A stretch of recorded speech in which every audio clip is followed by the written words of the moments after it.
الدين والعاقبة للمتقين والصلاة والسلام على سيدنا محمد وعلى آله وأصحابه ومن تبعهم بإحسان إلى يوم الدين. أما بعد، فأعوذ بالله من الشيطان الرجيم.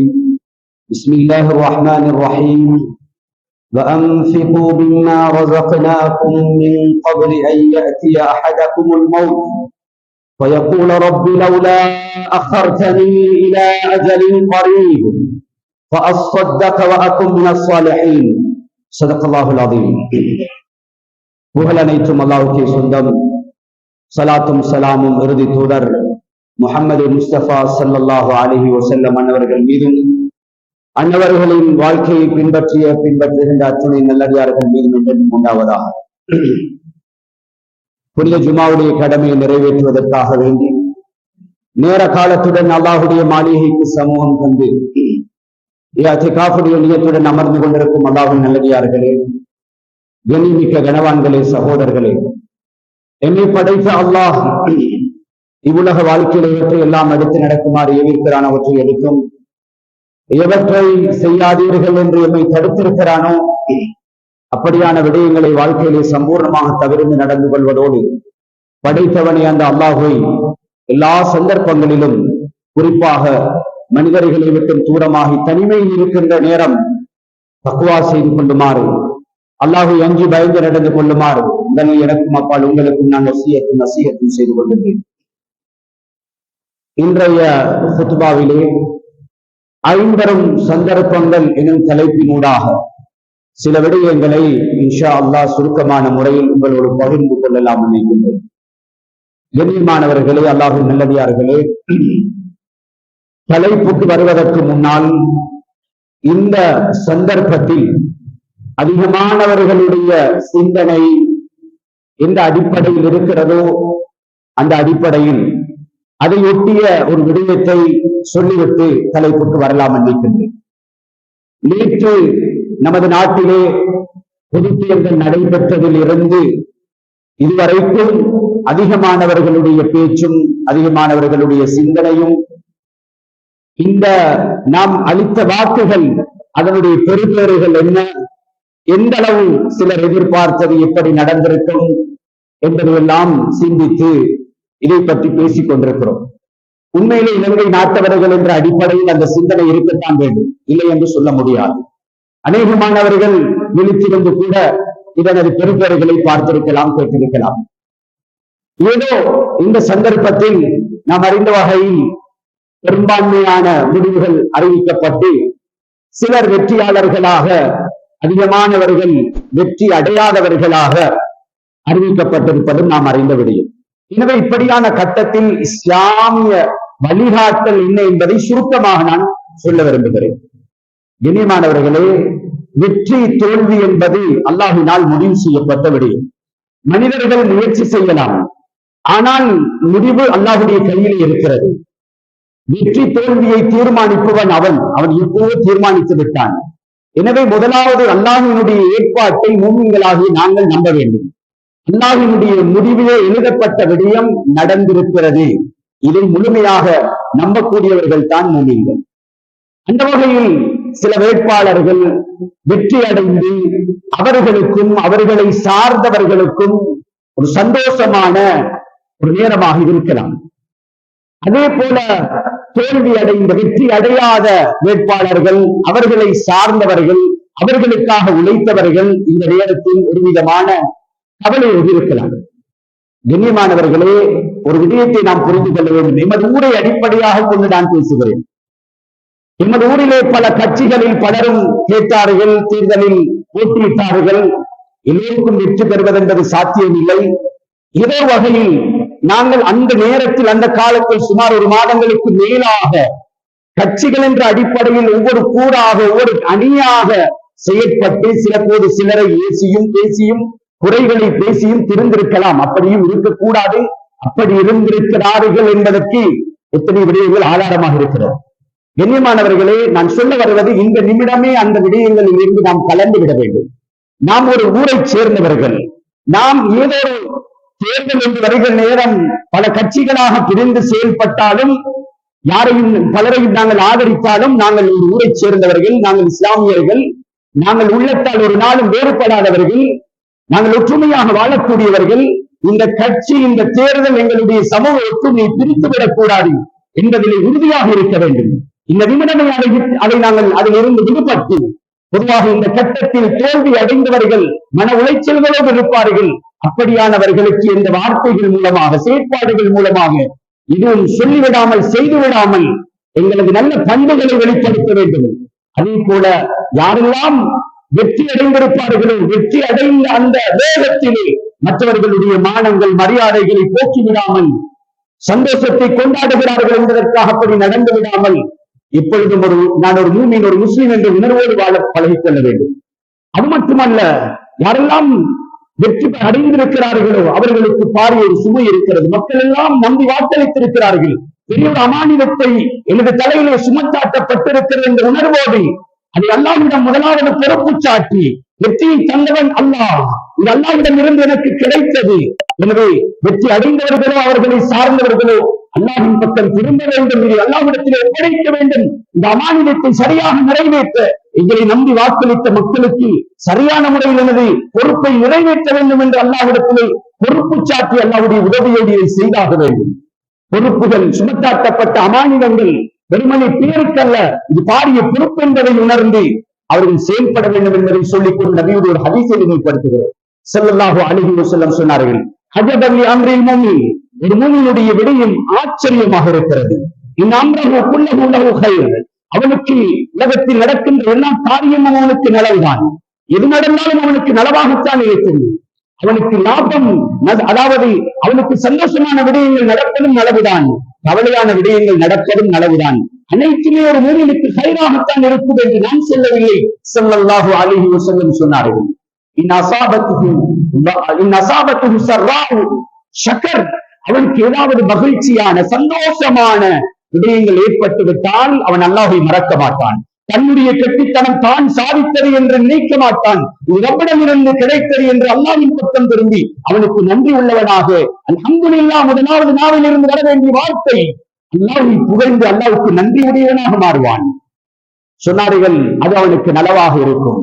அதே போல வைன் அஸாபத்துஹு ضرா, அவனுக்கு ஏதாவது சந்தோஷம் இல்லாத, கவலையான, துக்கமான, அவன் விரும்பாத விடயங்கள் ஏற்பட்டு விட்டால் சபர், அதிலே பொறுமையாக இருப்பான். பொறுமையாக இருந்து அல்லாஹ்வின் பக்கம் நெருங்குவான். ஃபகான கைரன் லஹு, அதுவும் அவனுக்கு நலவாக இருக்கும். எல்லா சந்தர்ப்பங்களிலும் லாபம் வரலாம், நஷ்டம் வரலாம், வெற்றி வரலாம், தோல்வி வரலாம்.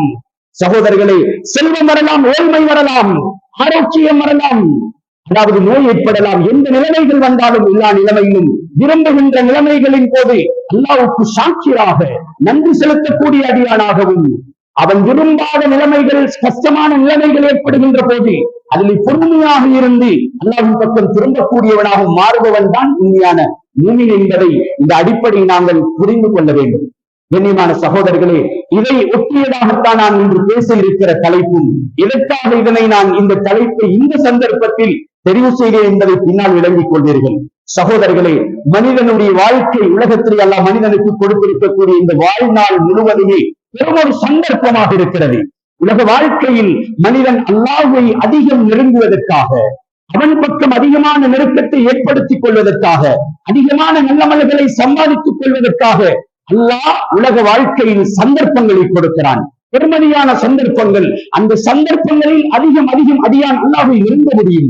அப்படியான சந்தர்ப்பங்களாக ஸல்லல்லாஹு அலைஹி வஸல்லம் சொன்னார்கள், இஹ்தனிம் ஹம்ஸன் கப்ல ஹம்ஸின், மனிதா, உனக்கு 5 நிலைமைகள் வருவதற்கு முன்னால் 5 நிலைமைகளை பயன்படுத்திக் கொள்கிறார்கள். 5 சந்தர்ப்பங்கள். உலகத்தில் நீ காணுகின்ற நிலைமைகள் நிரந்தரமானவை அல்ல. நீ இருக்கிற ஒரே நிலையில் நீ வாலிபனாக இருக்கிறாயே, எப்பொழுதும் நீ வாலிபனாக இருக்க முடியாது. வாலிபம் நிரந்தரமற்றது. ஆரோக்கியமாக இருக்கிறாய், இந்த ஆரோக்கியம் நிரந்தரமற்றது. நீ நோயாளியாக மாறிவிடுவாய். எனவே நல்ல சந்தர்ப்பங்கள், அமலுக்கு பொருத்தமாக அமல் செய்வதற்கு ஏற்றாற்போல் இருக்கின்ற சந்தர்ப்பங்களை நீ பயன்படுத்திக் கொள், அதிகமாக நல்லவர்களில் பயன்படுத்திக் கொள் என்பதைத்தான் ஸல்லல்லாஹு அலைஹி சொன்னார்கள். 5 சந்தர்ப்பங்கள் வருவதற்கு முன்னால் 5 சந்தர்ப்பங்களை பயன்படுத்திக் கொள்ளுகிறார்கள். ஒவ்வொன்றை விளக்கமாக சொல்ல முடியாது. இதில் விடுவித்து விளக்கமாக சொல்ல விரும்புகிறேன். கண்ணியமானவர்களே, முதலாவது ஹயாத்தக கப்ல மௌத்திக, மனிதா, உனக்கு மூச்சு வருவதற்கு முன்னால் உனது வாழ்நாளை வாழ்க்கையை பயன்படுத்திக் கொள். மௌத்து என்பது நிச்சயம். எவ்வளவுதான் உலகத்தில் வாழ்ந்தாலும் சகோதரர்களே, எவ்வளவு பெரிய ஆட்சி கூட ஏறினாலும், எவ்வளவு பெரிய செல்வாக்கோடு வாழ்ந்தாலும், ஒரு நாள் இந்த உலகத்தை விட்டு நாங்கள் பிரிய போகிறோம். மௌத்து நிச்சயம் என்பதை அறியாதவர்கள் யாரும் கிடையாது. அல்லாஹ்வுடைய எல்லா படைப்பினங்கள், ஜிப்ரீல் அலைஹிஸ்ஸலாம் உட்பட எல்லா படைப்பினங்களுக்கும் அல்லாஹ் முடிவை, மரணத்தை அல்லாஹ் வைத்திருக்கிறார். அந்த நிச்சயிக்கப்பட்ட மரணம் எப்பொழுது வரும் என்று தெரியாமல் ஏதோ நாங்கள் உலக ஆசைகளில் மூழ்கிக் கொண்டிருக்கிறோம்.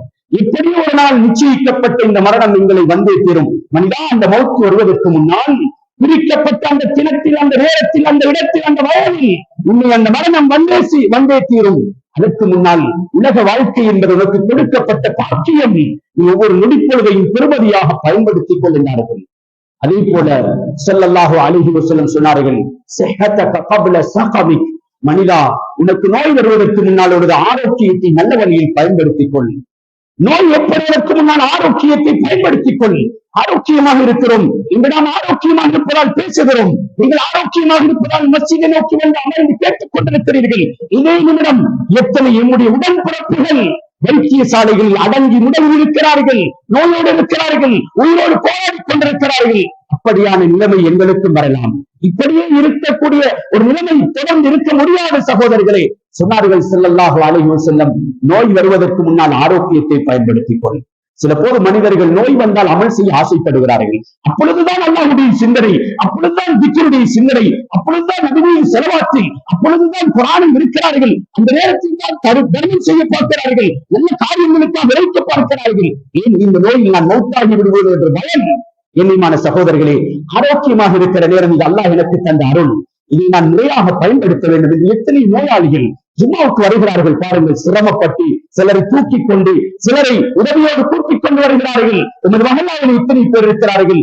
அவர்கள் ஆரோக்கியமாக இருக்கும் பொழுதெல்லாம் மாஷா அல்லாஹ் 5 நேரம் ஜமாத்துக்கு தவறாமல் வந்தவர்கள் இப்பொழுது எவ்வளவு இந்த ஜும்மாவுடைய கடமை நிறைவேற்றுவதற்கு சிரமப்படுகிறார்கள்.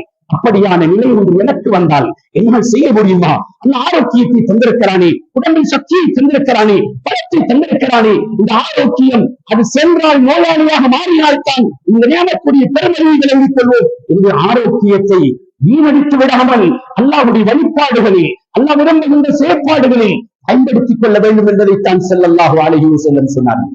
அதே போல ஃபராகக கப்ல ஷுக்லிக், மனிதா, உனக்கு அதாவது சோழிகள் வருவதற்கு முன்னால், வேலை பழுகள் வருவதற்கு முன்னால் உனக்கு கிடைத்திருக்கக்கூடிய ஓய்வு நேரத்தை பயன்படுத்திக் கொள். ஓய்வு கிடைக்கிற நேரம், வேலைகளிலிருந்து நாங்கள் விடுபட்டு ஓய்வாக இருக்கின்ற நேரம், அந்த நேரத்தை அல்லாஹ்வுடைய இபாதத்துகளில், வணக்க வழிபாடுகளில் பயன்படுத்த வேண்டும். எங்களுக்கு ஓய்வு ஒன்று கிடைத்தால் அந்த ஓய்வு எங்கே கழிக்கப்படுகிறது? அந்த ஓய்வு நேரங்கள் எங்கே கழிக்கப்படுகிறது? என்னுடைய ஓய்வு நேரம் அல்லாஹ்வுக்கு பொருத்தமான வழியில் அமைகிறதா? ஓய்வு என்ற பேரிலே அல்லாஹ்வுக்கு மாற்றமான விடயங்களை பார்ப்பதையும் கேட்பதையும் நாங்கள் கழித்துக் கொண்டிருக்கிறோமா? சிந்திக்க வேண்டும். ஒவ்வொன்றையும் விரிவாக சொல்ல முடியாது சகோதரர்களை. அடுத்து ஷபாபக கப்ல ஹரமிக், மனிதா, உனக்கு வயோதிபம் வருவதற்கு முன்னால் உனது வாலிபத்தை பயன்படுத்திக் கொள். நீ எப்பொழுதுமே வாலிபனாக இருக்க முடியாது. இந்த வாலிபம் ஒரு நாள் வயோதிபமாகிவிடும். அன்று வாலிபர்களாக இருந்தவர்கள் தான் இந்த முடி மறைத்து வயோதிபர்களாக இருக்கிறார்கள். அப்படி ஒரு நிலைமை உலகத்திலே நாம் வாழ வேண்டும் என்று அல்லாஹ் ஏற்பாடு செய்திருந்தால், உலகத்திலே நாம் வாழ வேண்டும் என்று வயோதிபம் வரைக்கும் வாழ வேண்டும் என்றிருந்தால் அந்த வயோதிபத்தை நாங்கள் அடையத்தான் போகிறோம். வயோதிபம் வந்துவிட்டால் உடம்பிலே சக்தி இல்லாமல் போய்விடும். எத்தனையோ சுன்னத்தான அமல்களை கூட செய்வதற்கு சிரமப்படுவோம். சரணையை மிக கஷ்டப்பட்டு உட்கார்ந்து தொழுகிறார்கள். அதிலும் அதுக்கு அடுத்த கட்டத்தில் இப்படியாக தொழுகின்ற நிலைமை. எனவே அதாவது வாலிபம் ஒரு சுறுசுறுப்பான ஒரு காலம், உடம்பிலே சக்தி உள்ள ஒரு காலம். எனவே இந்த வாலிபத்தை இபாதத்துகளில் பயன்படுத்திக் கொள்கிறார்கள். பெரும்பாலும் வாலிப பருவம் சகோதரர்களே, இந்த வாலிப பருவம் இருக்கிறது, ஹயாத் என்றாலே, வாழ்வு என்றாலே வாலிபம் அதற்குள்ளால் உள்ளடங்குகிறது. குறிப்பாக வாலிபம் இந்த சட்டங்களில் பிரதானமானது என்பதை ஸல்லல்லாஹு அலைஹி வஸல்லம் உணர்த்துகிறார்கள். சிலர் நல்ல வழியில் போவதும் கெட்ட வழியில் செல்வதும் அவர்களது திசை மாறுகின்ற காலம் இதுதான். இந்த காலத்தில் அவர்கள் தங்களை நல்வழியிலே சேர்த்துக் கொள்ளவில்லை என்றால், இணைத்துக் கொள்ளவில்லை என்றால், பெரும்பான்மையானவர்கள் பெரியவர்களாகி வயோதிபர்களான பிறகும் அவர்களுடைய நிலைமை எப்படித்தான் இருக்கிறது. எனவே வாலிபம் மிக முக்கியமான ஒரு பகுதி. அதை முறையாக பயன்படுத்திக் கொள்ளுமாறு சொன்னார்கள் ஸல்லல்லாஹு அலைஹி வஸல்லம். இறுதியாக ரினாக கப்ல ஃபக்ரிக், மனிதா, வறுமை வருவதற்கு முன்னால் உனது செல்வ செழிப்பை, செல்வ நிலையை நீ நல்ல வழியில் பயன்படுத்திக் கொள்கிறார்கள் ஸல்லல்லாஹு அலைஹி வஸல்லம். கண்ணியமானவர்களே, செல்வம் என்று சொல்கிற நேரம் பெரிய கோடீஸ்வரராக லட்சாதிபதியாக இருப்பது மட்டுமல்ல சகோதரர்களே, அல்லாஹ் தந்திருக்கக்கூடிய அருள்கள், பாக்கியங்கள் அது குறைவாக இருக்கலாம், அதிகமாக இருக்கலாம், எல்லாமே அல்லாஹ் நமக்கு தந்தவை. எதுவுமே எங்களுடைய கெட்டித்தனத்தால் அல்ல. நான் ஆரம்பமாக ஓதிய குர்ஆனுடைய வசனம், வஅன்ஃபிகு மிம்மா ரஸக்னாக்கும், நாம் உங்களுக்கு தந்தவற்றிலிருந்து நாம் தான் உங்களுக்கு தந்தோம். உங்களது கெட்டித்தனத்தை கொண்டு நீங்கள் எடுத்ததல்ல, நீங்கள் சேர்த்ததல்ல. அல்லாஹ் குர்ஆனில் பல இடங்களில் நாம் உங்களுக்கு தந்தவற்றில் இருந்து செலவு செய்யுங்கள் என்று சொல்கிறார். எனவே சகோதரர்களே, செல்வம் அல்லாஹ் நமக்கு தந்தது. ஆனால் இந்த செல்வம் தொடர்ந்து இருக்கும் என்று யாராலும் சொல்ல முடியாது. எப்பொழுதுமே நாம் செல்வந்தராக இருப்போம் என்று சொல்ல முடியாது. நிலைமைகள் மாறலாம். அல்லாஹ் தஆலா சிலரை ஆட்சியில வைக்கிறான், சிலரை ஆட்சியில் இருந்து அப்படியே கலக்கி விடுகிறான். சகோதரர்களை செல்வந்தர்களாக வைக்கிறான், நடுப்பாதைக்கு அல்லாஹ் அனுப்பி விடுகிறான். அல்லாஹ் நாடியதை செய்கிறான். உலகத்திலே ஆட்சி, அதிகாரம் அனைத்தையும் செயற்படுத்துகின்ற திறன் அல்லாஹ்விடத்திலே இருக்கிறது. என்னை கண்ணியமானவர்களே, செல்வத்தை அல்லாஹ் தருகிறான். நபி அலைஹிஸ்ஸலாம் சொன்னார்கள், உங்களுக்கு செல்வ நிலை இருக்கிறதா, ஒரு நாள் நீங்கள் வறுமையிலே பீடிக்கப்படலாம், வறுமை வந்துவிடலாம், இந்த செல்வத்தை இழக்க நேரிடலாம். அது இந்த நேரத்தில் கை செய்யப்படுவீர்கள். சிலர் வசதி வாய்ப்புள்ள நேரத்தில் செலவு செய்யாமல், நல்ல பணிகளுக்கு செலவு செய்யாமல், காய் தேடி வந்த அவர்களை நாடி வந்த எத்தனையோ நல்ல கர்மங்களுக்கு அவர்கள் இறைக்க தவறிவிட்டு தனக்கென்றும் தனது குடும்பத்துக்கும் என்று செலவு செய்துவிட்டு ஏதோ ஒரு வகையில் ஏழையாக ஏழ்மையிலே சிக்கிய பிறகு யோசிக்கிறார்கள், நான் இந்த நேரத்தை பயன்படுத்தி இருக்க வேண்டுமே, நான் கொடுத்திருக்க வேண்டுமே, இப்படியெல்லாம் வசதி வாய்ப்போடு இருந்தோமே என்றெல்லாம் அங்கலாய்க்கிறார்கள். அதில் எந்த பிரயோசனம் கிடையாது சகோதரர்களே. எனவே சந்தர்ப்பம், அல்லாஹ் இதை உலக வாழ்க்கையில் ஒவ்வொன்றாக, வாலிபம் ஒரு சந்தர்ப்பமாக இருப்பது போல, ஆரோக்கியம் ஒரு சந்தர்ப்பமாக இருப்பது போல, இந்த செல்வ நிலையும் ஒரு சந்தர்ப்பம். இதற்காக நாம் அல்லாஹ்வை நெருங்குவதற்காக. கண்ணியமானவர்களை, ஒரு அடிப்படையை புரிந்து கொள்ளுங்கள். உலக வாழ்க்கையில் நாம் 2 விதமான கடமைகள் செய்தாக வேண்டியிருக்கிறது. 2 விதமான பொறுப்புகள். ஒன்றிருக்கிறது, இந்த உடம்பை தூய்மையாக்க வேண்டிய, இந்த உடம்பை சுத்தமாக்கி சுவர்க்கத்துக்குரிய உடம்பாக மாற்றுகின்ற பொறுப்பு இந்த கையிலே தரப்பட்டிருக்கிறது. நாம் எவ்வளவு காலம் உலகத்தில் வாழ்வோமோ, பருவ வயதில் இருந்து மரணிக்கின்ற வரைக்கும் அந்த காலப்பகுதியில் இந்த உடம்பை சொர்க்கத்துக்குரிய உடம்பாக, நரகத்திலிருந்து பாதுகாக்கப்படுகின்ற உடம்பாக மாற்றுகின்ற முதலாவது பொறுப்பு. அதற்குத்தான் தொழுகை, நோன்பு, இபாதத்துகள், வணக்க வழிபாடுகள், குர்ஆன் திலாவத்துகள். சகோதரர்களே, இவைகள் எல்லாம் அதற்கான ஒரு வழியாக இருக்கிறது. இரண்டாவது ஒரு பொறுப்பு இருக்கிறது. ஏதோ ஒரு வகையில் அல்லாஹ் பெரிய அளவு சிலருக்கு செல்வத்தை கொடுப்பான், சிலருக்கு நடுத்தரமாக, சிலருக்கு சாதாரணமாக, ஏதோ அல்லாஹ்வினால் கிடைக்கப்பட்ட அந்த செல்வத்தை, அதை தூய்மைப்படுத்துகின்ற அந்த செல்வத்தை, அந்த செல்வத்தினூடாக அவன் சுவர்க்கம் செல்லுகின்ற, நரகத்திலிருந்து தன்னை பாதுகாக்கின்ற பொறுப்பையும் செய்ய வேண்டிய தேவை அல்லாஹ் கொடுத்திருக்கிறான். தன்னுடைய உடம்பையும் தூய்மையாக்க வேண்டும், தனது பொருளையும் தூய்மையாக்க வேண்டும். பொருளை தூய்மையாக்குவதற்கு 2 வழிகள். முதலாவது ஃபர்தான ஒரு வழி, ஜகாத். யாருக்கு அது கடமையாகிறதோ அவர்கள் அந்த அளவை குறிப்பிட்டவர்களுக்கு கொடுக்கின்ற பொறுப்பு, அது எல்லோருக்கும் தெரியும், ஜகாத். சகோதரர்களை, இந்த ஜகாத்தினூடாக எங்களது பொருளை அல்லாஹ் சுத்தப்படுத்துகிறான், வளர்ச்சி ஏற்படுத்துகிறான். எங்களுடைய பொருளின் தூய்மை குறிப்பாக ஜகாத்திலே தங்கி இருக்கிறது. இரண்டாவது சதகா. நாம் செய்யக்கூடிய மேலதிகமான தர்மங்கள், தாராளமாக எந்த நேரத்திலும் எப்பொழுதும் யாருக்கும் எப்பொழுதும் கொடுக்க முடியுமான ஒன்று சதகா, தர்மம். இது குறிப்பிட்ட சாராருக்கு பொறுப்பான ஒன்று அல்ல. சில பேர் சதக்கா என்றால், உதவி என்றால், நன்கொடை என்றால் சிலர் பார்ப்பது மிக வசதி படைத்தவர்களைத்தான் பார்ப்பார்கள். இல்லை சகோதரர்களே, என்னிடத்தில் சாதாரணமாக இருந்தாலும் சஹாபாக்களுடைய வரலாறுகளை புரட்டினால் நன்மையான காரியங்கள் எவ்வளவு ஆர்வம் உள்ளவர்களாக இருந்திருக்கிறார்கள், அள்ளி இறைத்திருக்கிறார்கள். தன்னிடத்தில் எது இருக்கிறதோ அதை எப்படி துச்சமாக கருதாமல் இது அல்லாஹ்வுக்காக என்று கொடுத்து விடுவார்கள். எனவே சகோதரர்களே, இது எல்லா தரத்தில் உள்ளவர்களும் செய்ய வேண்டியது, தனது தகுதி கேட்டால் போல் செய்தாக வேண்டிய பொறுப்பாக இருக்கிறது. இவ்விரண்டையும் சரியாக செய்கின்ற போதுதான் நாங்கள் இந்த பணத்தை, சொத்தை தூய்மையாக்கி அதன் மூலமாக சொர்க்கம் போகக்கூடியவர்களாக மாற முடியும். எனவே கண்ணியமான சகோதரர்களே, சதகா, தர்மம், இது பற்றி குர்ஆனும் ஹதீஸும் நிறையவே பேசி இருக்கிறது. குர்ஆனில் அல்லாஹ் சொல்லும் பொழுது, வமா துகத்திமு லி அன்ஃபுசிக்கும் மின் கைரின் தஜிதூஹு இன்தல்லாஹி வ கைரன் வ அஅஸம அஜ்ரா.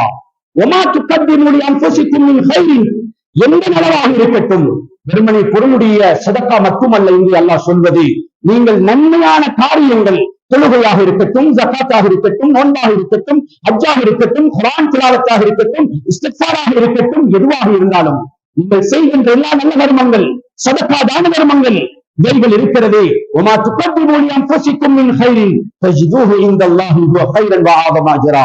நீங்கள் அல்லாஹ்விடத்திலே நீங்கள் அதை கண்டுகொள்வீர்கள், மிக சிறந்ததாக, மிக மகத்தான கூலி உள்ளதாக பார்த்துக் கொள்வீர்கள்.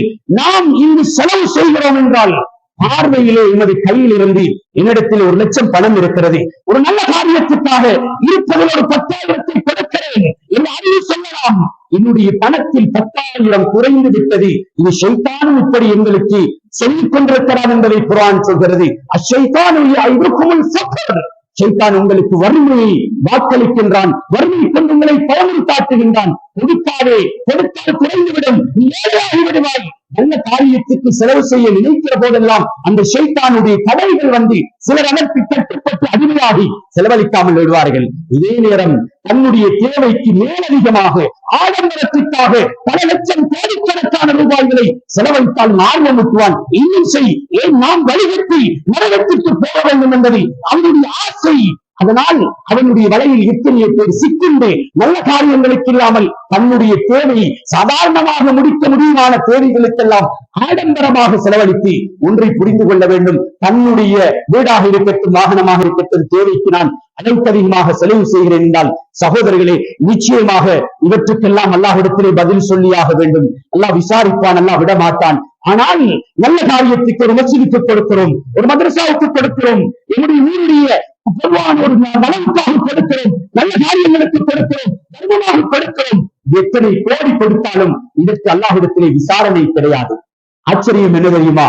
எந்த விடயத்தில் செலவு செய்தால் அங்கே கேள்வி கணக்கு இல்லையோ அந்த விடயத்தில் செலவு செய்ய மனிதன் யோசிக்கிறான். எந்த விடயத்தில் எல்லாம் சில கேள்வி கணக்கு இருக்கிறது. எல்லா சுகந்திகளை பற்றியும் மறுமையில் நீங்கள் விசாரிக்கப்படுவீர்கள் என்று குர்ஆனில் தெளிவாக, ஹதீஸ்களில் தெளிவாக ஒவ்வொன்றை பற்றியும் அல்லாஹ்விடத்தில் விசாரிக்கப்படுவோம். அல்லாஹ் கேட்பான் என்று சொன்ன விடயங்களில் சாதாரணமாக ஆசையோடு ஆர்வத்தோடு செலவு செய்து கொண்டிருக்கிறார்கள். சில போது அப்படியான செலவீனங்களுக்கு சில பெண்களும் உடந்தையாக இருக்கிறார்கள். கண்ணியமான சகோதரர்களே, சஹாபாக்களுடைய வரலாறுகளை நாங்கள் பார்க்க வேண்டும். நல்ல காரியங்களுக்கு எந்த அளவு அவர்கள் உற்சாகமாக இருந்திருக்கிறார்கள், கணவன்மாரை ஊக்கப்படுத்தி இருக்கிறார்கள். அதற்கு அபூ தஹ்தா ரலியல்லாஹு அவர்களுடைய சம்பவம் சுருக்கமாக ஒரு வார்த்தைகளில் சொல்கிறேன். சகோதரர்களே, அல்லாஹ் தஆலா வஅக்ரில்லாஹ கர்தன் ஹஸனா, நீங்கள் அல்லாஹ்வுக்காக அழகிய கடனை கொடுங்கள் என்று சொல்கிறான். அப்படி கொடுக்கிற நேரம் அல்லாஹ்வை பன்மடங்காக்கி தருவான். அல்லாஹ்வுக்காக கடன் கொடுப்பது என்பது அல்லாஹ் ஒன்றும் இல்லாமல் எங்களிடத்தில் கடன் கேட்கிறான் என்பதல்ல. அல் இன்ஃபாக்கு ஃபீ சபீலில்லாஹ் தஃசீரில் எழுதப்பட்டிருக்கிறது. அல்லாஹ்வுடைய பாதையில், நல்ல கர்மங்களில், நல்ல விடயங்களில் செலவு செய்வதிருக்கிறது. இதுதான் அல்லாஹ்வுடைய பாதை, அல்லாஹ்வுக்கு கடன் கொடுப்பதாக இருக்கிறது. சகோதரர்களே, இந்த குர்ஆனுடைய வசனம் இறங்கிய நேரத்திலே சொன்னார்கள், அபூ தஹ்தா ரலியல்லாஹு அன்ஹு நபியிடத்தில் வந்து, யா ரசூலல்லாஹ், அல்லாஹ் என்னிடம் இருந்து கடன் கேட்கிறானே, அப்படி என்றால் அல்லாஹ்வுக்காக நாம் செலவு செய்ய வேண்டுமே என்று அல்லாஹ் சொல்கிறானே, நபி எங்களுடைய கரத்தை தாருங்கள் என்று கையை கேட்கிறார்கள். கையை நபி அலைஹிஸ்ஸலாம் நீட்டுகிறார்கள். அந்த நேரத்தில் சொன்னார்கள், என்னுடைய தோட்டம் இருக்கிறது, 600 பேரிச்சம்பளங்கள் கொண்ட பெருமதியான தோட்டம், இதோ நான் இதை அல்லாஹ்வுக்காக கடனாக கொடுக்கிறேன், எனது ரப்புக்காக இதை கடனாக கொடுக்கிறேன், எனது வெகுமதியை, கூலியை நான் மறுமையிலே கண்டுகொள்வேன். அப்படி கொடுக்கிறார்கள். கண்ணியமான சகோதரர்களே, அந்த நேரம் அந்த தோப்பிலே தான் இருந்தார்கள் அவர்களது மனைவி குடும்பம். சொன்னார்கள் தனது மனைவியை பார்த்து, இதோ இந்த தோட்டத்தை நான் அல்லாஹ்வுக்காக கடனாக கொடுத்து விட்டேன் மனைவியே, இதிலிருந்து நீங்கள் வெளிப்பட்டு விடுங்கள், வெளியேறி விடுங்கள், எங்களுக்கு சொந்தம் அல்ல என்றார்கள். சில பெண்களாக இருந்தால் எப்படி இருப்பார்கள் சகோதரர்களே? அந்த பெண்மணி சொன்னார்கள், அதாவது அபூ தஹ்தா அவர்களே, எனது கணவனே, உங்களது வியாபாரம் லாபகரமான வியாபாரமாகிவிட்டது, லாபகரமான ஒரு வியாபாரத்தை செய்துவிட்டீர்கள் என்று அவர்களை ஊக்கப்படுத்துகிறார்கள், உற்சாகப்படுத்துகிறார்கள். இப்படியான பெண்களாக நாம் நல்ல காரியங்களில் செலவு செய்கிறோமா? இன்னும் செய்யுங்கள், இன்னும் செலவழியுங்கள், இன்னும் கொடுங்கள், நானும் கொடுக்கிறேன், நீங்களும் கொடுங்கள். நீங்கள் மட்டுமல்ல, நானும் இந்த நலவிலே சேர்ந்து கொள்ள வேண்டும், நாம் சுவர்க்கத்திலே அனுபவிக்க வேண்டும். சகோதரர்களே, உலகத்தினுடைய வங்கியிலே நாங்கள் இவ்வளவு போட்டு நிரப்பி வைக்கிறோம் சகோதரர்களே, அது இருக்கும் இல்லாமல் போய்விடும். ஆனால் நாங்கள் செய்கின்ற ஒவ்வொரு நல்ல காரியங்களும், நல்ல கர்மங்களும், குறிப்பாக சிறப்பாக தான் தர்மங்கள், அத்தனை மறுமையுடைய பேங்கிலே சேகரமாகிறது. நாங்கள் சென்ற பிறகு வரவிட்ட பிறகு அனுப்பி அத்தனையும் கண்கூடாக பார்த்துக் கொள்வோம். அதைத்தான் குர்ஆன் சொல்கிறது. நீங்கள் எதை முற்படுத்தி வைக்கிறீர்களோ அதை கண்டுகொள்வீர்கள், அதனது பெருமதியை பார்ப்பீர்கள். அந்த நேரத்தில் மனிதன் கை செய்யப்படுவான். எவ்வளவு நல்ல கருமங்களுக்கு செலவு செய்ய சொன்னாலும் சில போது ஷைத்தானுடைய இந்த ஊசலாட்டத்தினூடாக சிலர் அதாவது செலவழிக்காமல் இருப்பார்கள். அப்படிப்பட்டவர்கள் மௌத்துடைய நேரத்திலும் கை செய்யப்படுவார்கள் என்பதை குர்ஆன் சொல்கிறது. ஆரம்பமாக ஓதிய இந்த குர்ஆனுடைய வசனம், வஅன்ஃபிகு மிம்மா ரஸக்னாகும் மின் கப்லி அன் யாத்திய அஹதகுமுல் மௌத், உங்களுக்கு நிச்சயிக்கப்பட்ட அந்த மரணம் வருவதற்கு முன்னால் நீங்கள் நல்ல வழிகளில் தாராளமாக செலவு செய்து கொள்ளுங்கள். வஅன்ஃபிகு ஃபீ சபீலில்லாஹ், அல்லாஹ்வுடைய வஅன்ஃபிகு மிம்மா ரஸக்னாகும் மின் கப்லி அன் யாத்திய அஹதகுமுல் மௌத் ويقول ربي لولا أخرتني إلى أجل قريب فأصدق وأكن من الصالحين. யாரெல்லாம் மௌத்துக்கு முன்னால் நல்ல வழிகளில் செலவழிக்க தவறுவார்களோ, சக்கராத்துடைய நேரம் உயிர் பிரிய போகிறது, நிலைக்கு நோக்கி வந்து விட்டார்கள். இந்த நேரத்தில் நல்ல வழிகளில் செலவு செய்ய தவறியவர்கள், நல்ல அமல்களில் தன்னை ஈடுபடுத்த தவறியவர்கள் சொல்லக்கூடிய வார்த்தைகளை படைத்தவன் சொல்கிறான், லவ்லா அஹர்தனி இலா அஜலின் கரீப், யா அல்லாஹ் என்னை சிறிது காலத்துக்கு என்னை பிற்படுத்துவாயாக, எனக்கு அவகாசம் தா, தவணை தா. இப்பொழுதுதான் விளங்குகிறது 60, 70, 75 வருடங்கள் வாழ்ந்திருப்பார், தன்னை மீறிக்கொண்டு வாழ்ந்தார், நல்ல விடயத்தில் அதாவது குருடராக வாழ்ந்திருக்கிறார். இப்பொழுதுதான் கண்ணை திறக்கிறார். அல்லாஹ்விடத்திலே கேட்பார், எல்லோரும் அல்ல, யார் இப்படியாக நல்ல விடயங்களில் செலவழிக்க தவறியவர்களாக இருப்பார்களோ, நல்ல அமல்களில் தன்னை ஈடுபடுத்த தவறியவர்களாக இருந்தார்களோ, அல்லாஹ்வுக்கு பொருத்தமாக வாழ தவறினார்களோ, இப்படிப்பட்டவர்கள் தவணை கேட்பார்கள். கொஞ்சம் தவணை தா, இன்னும் உலகத்தில் வாழவே. நான் நல்லமல்கள் முதலாவது சொல்லக்கூடிய வார்த்தை ஃபஅஸ்ஸதக, நான் தர்மம் செய்துவிட்டு வருகிறேன்.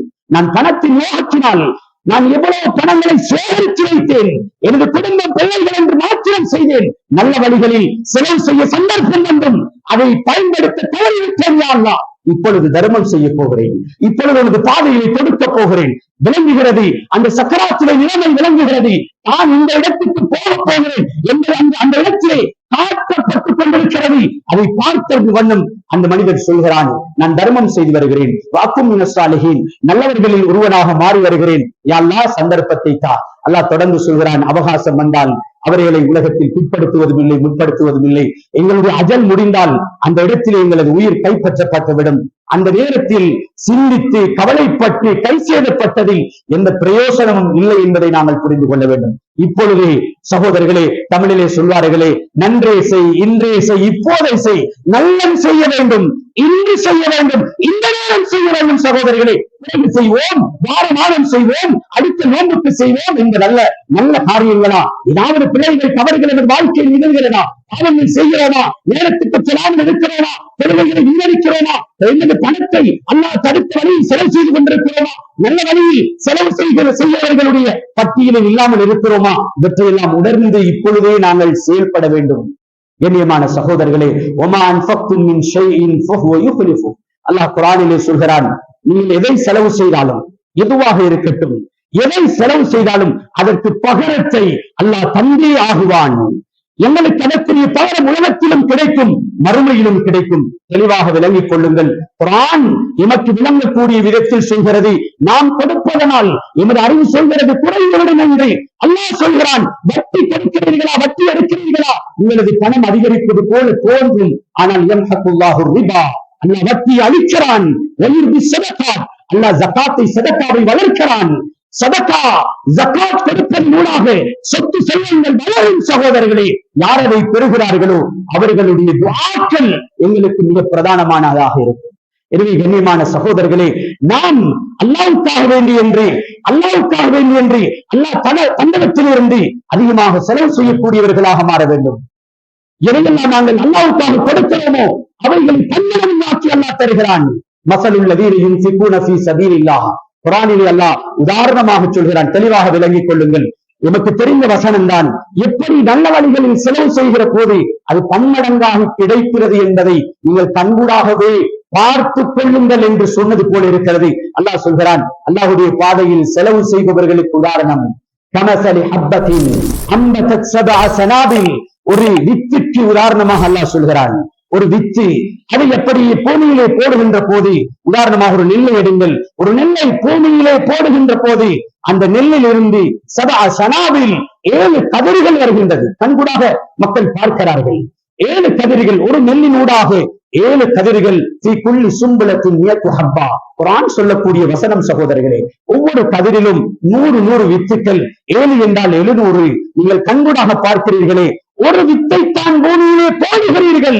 இந்த 700ஆகவும் அதற்கு அதிகமாகவும் அல்லாஹ் ஏற்படுத்துகிறான் என்றால், நீங்கள் செலவு செய்கின்ற ஒவ்வொரு ரூபாய்க்கும் நன்மலங்களை அல்லாஹ்வுக்கு தர முடியாமல் இல்லை, அல்லாஹ் தருவார் என்பதற்கு ஆதாரமாக அல்லாஹ் இந்த குர்ஆனுடைய வசனத்தை சொல்றார்.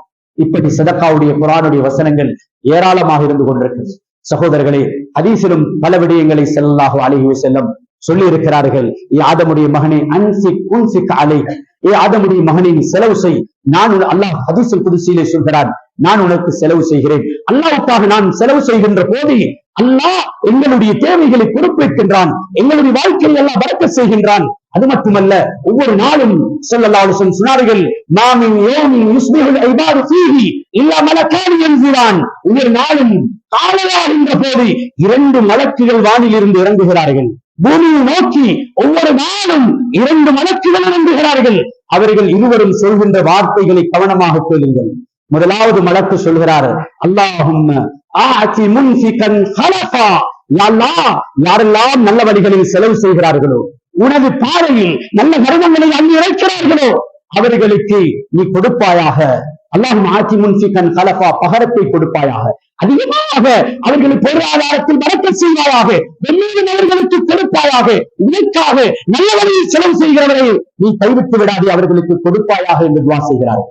மற்ற மலக்கு அல்லாஹும் ஆதி முன்ஃபிகன் ஹலஃபா, யாரெல்லாம் கொடுக்காமல் அப்படி தடுத்துக் கொள்கிறார்களோ, பஞ்சத்தனத்தின் காரணமாக, உலக ஆசையின் காரணமாக, நல்ல காரியங்களுக்கு அல்லாஹ் கொடுத்தவற்றை செலவு செய்யாமல் பஞ்சத்தனம் செய்கிறார்களோ, கொடுக்காமல் இருக்கிறார்களோ, இவர்களுக்கு அழிவை, நாசத்தை ஏற்படுத்துவாயாக. யாருடைய வார்த்தை? மலக்குடைய வார்த்தை. ஒவ்வொரு நாளும் நடந்து கொண்டிருக்கிறது. எந்த பட்டியலில் நாங்கள் சேர வேண்டும், எந்த துஆவுக்குள்ளவர்களாக மாற வேண்டும் என்பதை நாங்களே தீர்மானித்துக் கொள்ள வேண்டும். சகோதரர்களே, நிறைய ஹதீசுகள் நேரம் போதாது. ஸல்லல்லாஹு அலைஹி வஸல்லம் சொன்னார்கள், இதா மாத இப்னு ஆதம் இன்கதா அமலுஹு இல்லா மின் ஸலாஸ். ஆதமுடைய மகன் மனிதன் மௌத்தாகினால் அவனுடைய எல்லா அமல்களும் துண்டித்து பெறுகிறது. மௌத்தாகினால் செய்த அமல்கள் அத்தனை முற்று பெறுகிறது, 3ஐ தவிர என்று. அதில் ஒன்றாக சொன்னார்கள், சதகத்தின் ஜாரியா, நிலையான தர்மம், சதகா ஜாரியாக்கள். எத்தனை பேர் சுப்ஹானல்லாஹ் எமது பகுதியிலும் இருக்கிறார்கள். உயிரோடு வாழுகிற காலத்தில் எவ்வளவு தர்மங்களை செய்து மௌத்தாக, அதாவது மௌத்துக்கு பிறகும் நன்மை சேர வேண்டும் என்று சதகா ஜாரியாக்களை செய்திருக்கிறார்கள், நிலையான தர்மங்களை செய்திருக்கிறார்கள். தன்னுடைய மௌத்துக்கு பின்னாலே நன்மைகள் வர வேண்டும் என்று மஸ்ஜிதுடைய தேவைகள், மஸ்ஜிதுக்காக உதவி வரக்கூடிய விடயங்கள், அதுபோல ஊருடைய பொதுவான இடங்களுக்கெல்லாம் இப்படி என்றெல்லாம் மதரசாக்கள் என்று பல நல்ல காரியங்களுக்காக சதகா ஜாரியாக்களை செய்திருக்கிறார்கள். சிலருடைய எண்ணம் இருக்கிறது, எனக்கு 5 பிள்ளை என்றால் ஒரு 6வது பிள்ளையாக ஒரு மஸ்ஜிதை அல்லது ஊருடைய ஒரு சென்டரை, ஒரு முக்கியமான இடத்தை அல்லது ஒரு மதரசாவை ஒன்றாக சேர்த்து அதற்கும் தனது பொருளிலே ஒன்றை ஒதுக்கி விடுகிறார்கள். இதற்கு நிலையாக வர வேண்டும், இதன் நன்மைகள் கிடைக்க வேண்டும். இன்று எத்தனைய தனவந்தர்கள் உலக, அதாவது இலங்கை நாட்டிலே பார்க்கிற போது மௌத்தாகி பல 100 வருடங்கள் கபரிலே அவர்கள் செய்துவிட்டு விட்டுவிட்டு சென்ற சதகா ஜாரியாக்கள் இன்றும் அதனூடாக எத்தனையோ சமூகம் பயன்பட்டுக் கொண்டிருக்கிறார்கள். எனவே கண்ணியமான சகோதரர்களே, நாம் உயிரோடு வாழுகிற காலத்தில், உண்மையிலே ஏழுமான காலத்தில் அல்லாஹ் தந்த எல்லாவற்றையும், சிலருக்கு அறிவை, ஆற்றலை, திறமையை கொடுத்திருக்கிறார், சிலருக்கு சொத்து செல்வங்கள், பணத்தை கொடுத்திருக்கிறார். எதை அல்லாஹ் தந்தானோ அத்தனையும் அல்லாஹ்வுக்கு தந்ததை அதை நாங்கள் நல்ல வழியில் பயன்படுத்தி, கண்ணுக்கு முன்னாலே வாழுகிற காலத்திலே நல்ல வழிகளில் பயன்படுத்தி, நாம் மௌத்தாகிற நேரமும் அதனுடைய பிரயோஜனத்தை பார்த்துவிட்டு சந்தோஷமாக மௌத்தாக வேண்டும். நாம் மரணித்தாலும் எங்களுடைய பேர், அதாவது புகழுக்காக அல்ல, எங்களை பேச வேண்டும். யாரை பேசுவார்கள்? சமூகம் இன்றி அரசியல்வாதிகளாக இருக்கட்டும், பெரிய தனவந்தர்களாக இருக்கட்டும், பள்ளிவான்களாக இருக்கட்டும், யாரெல்லாம் சமூக அக்கறையோடு அல்லாஹ்வை பயந்து சமூகத்துக்கு கொண்டு உழைத்தார்களோ அவர்கள் பல 100 வருடங்கள் கபரிலே வாழுகிறார்கள். ஆனால் அவர்களது பேர்கள் மரணிக்கவில்லை, அவர்கள் தான் மௌத்தாகி இருக்கிறார்கள். அவர்களுடைய பேர் உயிர் பெற்றுக் கொண்டே இருக்கிறது. நான் மௌத்தாகினால் நான் சமூகத்துக்கு என்று எதை செய்திருக்கிறேன், என்னுடைய வேண்டுமானால் சிலர் மரணித்தால் அவருடைய பிள்ளைகள் பேசுவார்கள், கூடினால் பேர குழந்தைகள் இப்படி ஒரு மனிதன் இருந்தான் என்று பேசுவார்கள். அதற்கு பிறகு என்னை பேசுவதற்கு யாரும் இருக்க மாட்டார்கள். சமூகத்துக்கு என்று வாழ்வோம், சமூகத்துக்காக உழைப்போம், சமூக பணியில் ஈடுபடுவோம். சகோதரர்களே, ஒரு ஊருடைய தேவை என்று வந்துவிட்டால் அது எல்லோருடைய பொறுப்பாக அமைய வேண்டும். நான் அடிப்படையாக இன்று சொல்ல வந்த முக்கியமான விடயம் எமது முழு அத்துணைக்கும் உள்ளாத பொதுவான ஒரு வேலை திட்டத்தை பற்றி தான் சொல்ல வருகிறேன். சில போது அநேகமானவர்கள் அறிந்திருக்கலாம், அறியாமல் இருக்கலாம். சகோதரர்களே, கல்ச்சர் சென்டர் என்று இன்று எங்களுடைய மகல்லாவிலே தான் அமையப்பட்டிருக்கிறது. முழு அத்துணைக்கும் பொதுவான இந்த கலாச்சார மண்டபம் இது யாருடைய தனியாருடைய இடம் அல்ல. இந்த முழு அத்துணைக்கும் என்று இந்த ஊரினுடைய நலனை கருத்தில் கொண்டு நீண்ட காலமாக சிந்திக்கப்பட்டு சகோதரர்களே, அதற்கான ஒரு ஏற்பாடாக ஆரங்கத்தையில் இருந்தபடியே மெயின் ரோட்ல வந்தால், அதாவது பார்வை உயர்த்தினால் உயரமான இடத்தில் கம்பீரமாக காட்சியளித்துக் கொண்டிருக்கிறது 5 மாடி கட்டிடங்களை கொண்ட கலாச்சார மண்டபம். சகோதரர்களே, சில முஸ்லிம்கள் பறந்து வாழுகிற இடங்களை பாருங்கள். அதாவது காத்தாங்குடி எடுத்தால் அங்கே அந்த ஊரை பிரதிநிதித்துவப்படுத்த அந்த ஊருடைய சிறப்பம்சங்களை சொல்ல எத்தனை விடயங்களை செய்து வைத்திருக்கிறார்கள். அங்கே மியூசியம் இருக்கிறது, பலரும் சென்று பிரயோசனம் அடைகிறார்கள். இன்னும் எத்தனை ஏற்பாடுகள். அப்படி ஒரு வளமான முஸ்லிம் ஊராக இருக்கின்ற எமது அத்துணையில் எதை சொல்லலாம் சகோதரர்களே? ஊருக்கென்று பொதுவாக இதை செய்து வைத்திருக்கிறோம். மதரசாக்கள் இருக்கலாம், பள்ளிவாயல்கள் இருக்கலாம். எங்களுடைய உதவிகள் உண்மையிலே அத்துணை மக்களை பொறுத்தவரையில் இவர்களுடைய உதவியால் முழு உலக நாடுகளில் இருந்தும் செய்யப்படுகின்ற உதவியால் முழு உலகத்திலும் மக்கள் பயன்பெற்றுக் கொண்டிருக்கிறார்கள். சகோதரிகளை, எமது ஊருக்கென்று எமது ஊரினுடைய பெருமையை வெளிப்படுத்துகின்ற ஊரினுடைய பல தேவைகளை நிவர்த்தி செய்கின்ற ஒன்று தேவை.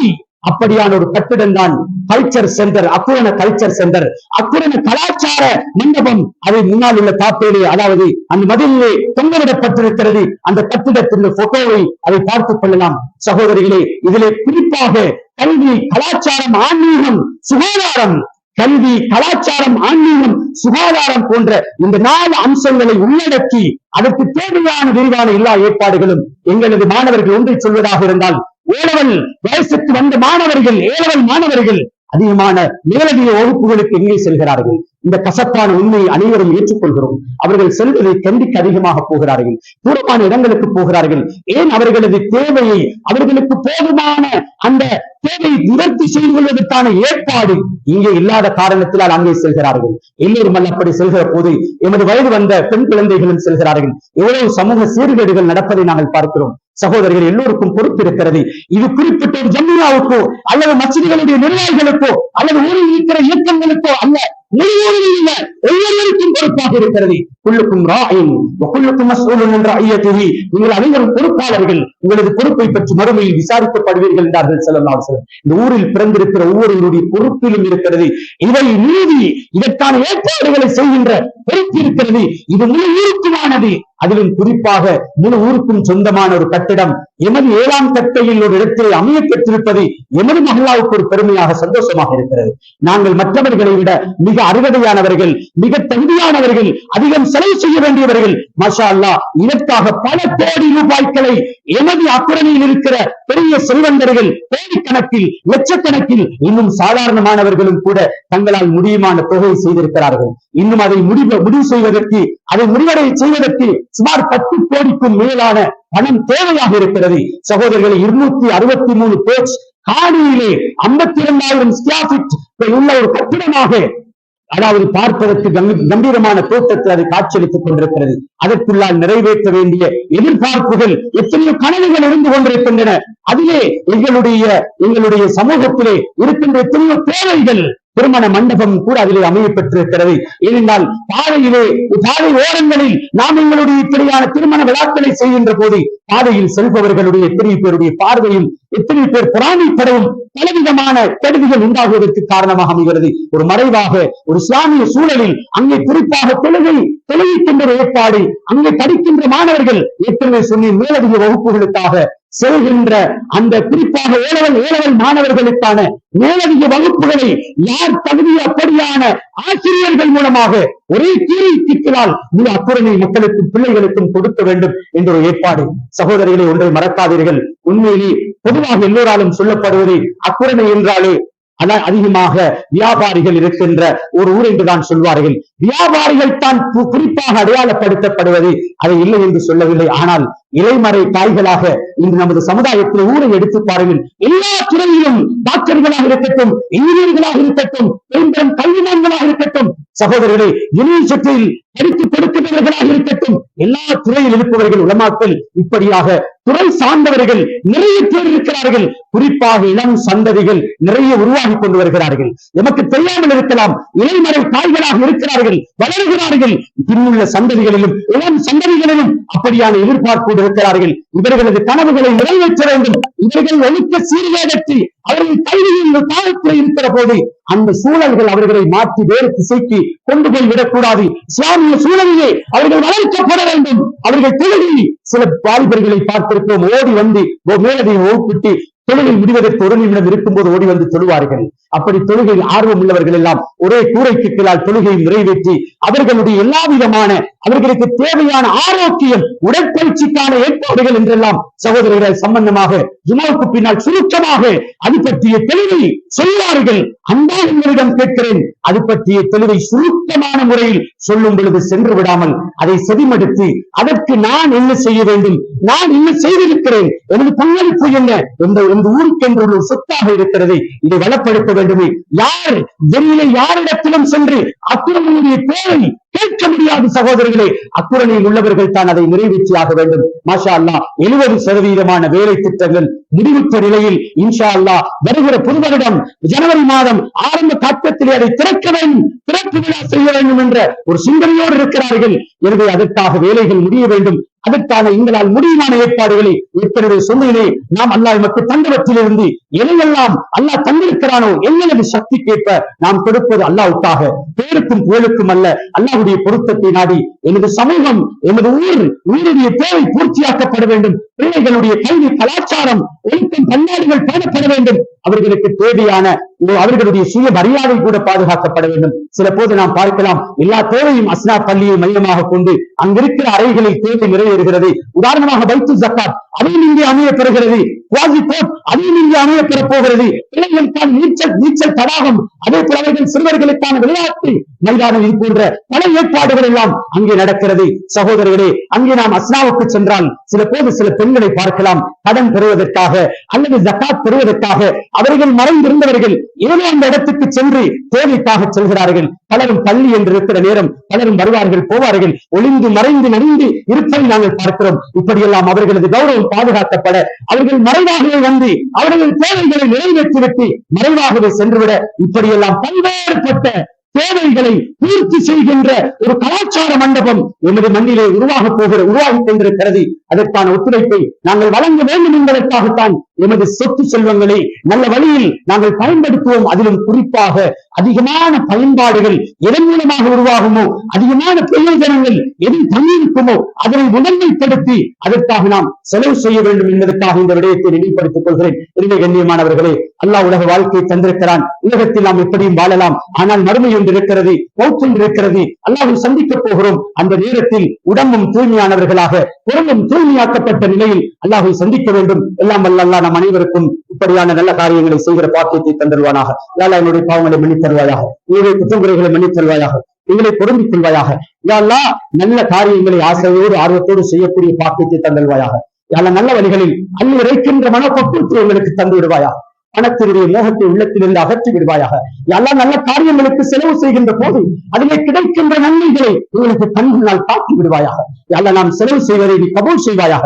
எல்லாம் இந்த கட்டப்பட்டுக் கொண்டிருக்கிற கட்டிடத்தை வெகு சீக்கிரம் அதன் வேலைகள் பூர்த்தியாக்கப்பட்டு முழுமையான அத்தனை தேவைகள் நிறைவேற்றப்படக்கூடிய பிரயோஜனம் உள்ள இடமாக அந்த இடத்தை ஆக்கருவாயாக. யாரெல்லாம் அதற்காக செலவு செய்வார்களோ அவர்களை கபூல் செய்வாயாக.